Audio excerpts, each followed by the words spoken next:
Interior del partido, de que tenemos 25 representantes a nivel nacional, pero cada uno tiene su propia idea, su propio camino a seguir.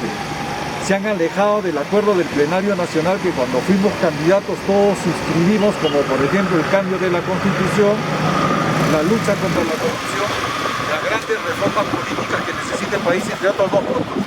Pero hasta ahorita ninguno presenta ese tema.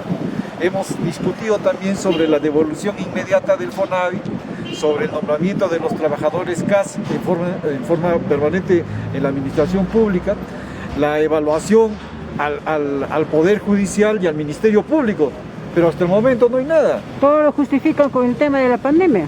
Todo lo justifican con el tema de la pandemia, pero para mí que más es ineptitud e inexperiencia en la administración pública. En el caso de Ancash, por ejemplo, no hay fiscalización ni al gobierno regional ni a los gobiernos locales, que fue también una de las grandes promesas del partido.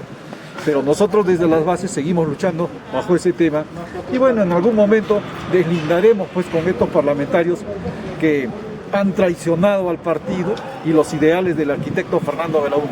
En el caso del congresista de Acción Popular por su partido, como es el señor Otto Didovich, no ha mostrado ningún interés en el tema de fiscalización, que parecía estar interesado, ¿no? Luego que se ha hecho denuncias gravísimas a la gestión del gobierno regional con la prensa nacional y acá pues la prensa local lo hace permanentemente.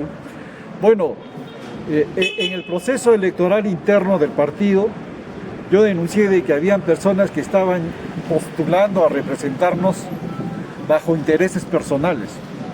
Pero esto, cierto sector de la prensa lo maquilló y dijeron pues por ahí, Carlos Miranda parece pues que no es de Acción Popular porque está criticando a sus propios correligionarios. Yo señalé quiénes eran los topos dentro del partido y que deberíamos tener cuidado.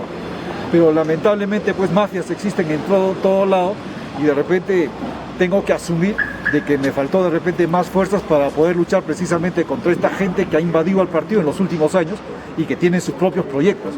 Pero ahora sí no nos van a encontrar desprotegidos porque bajo esta experiencia ya estamos armando todos los grupos de verdaderos accionpopulistas, de militantes antiguos, formados ideológico y políticamente, para poder resarcir estos daños primero. ¿Encabezado por Johnny Lescano? Encabezado precisamente por Johnny Lescano. Correcto. Que tiene, pues, pero mientras ustedes van por ese lado, ya está apareciendo Raúl Díaz Canseco. Pero Raúl Díaz Canseco pues no tiene el apoyo de la militancia. Pero tiene mucha plata. Claro, y con ello tiene pues apoyo de cierto sector de la prensa y de ciertos sectores millonarios gracias a las publicidades que tiene de sus empresas. Pero primero va a tener que pasar por el filtro del partido, por el filtro de los verdaderos militantes que recuerdan que Raúl Díaz Canseco se fue con Toledo y fue vicepresidente de la República con ese partido y que después formó su partido Emprendemos y que no le dio resultado. La militancia, esa que tiene trayectoria, sabe quién es Raúl Díaz Canseco y le pondrá en su lugar. Pero Raúl no va a ser candidato, ni precandidato, ya lo ha dicho, él está apoyando a Barrenechea.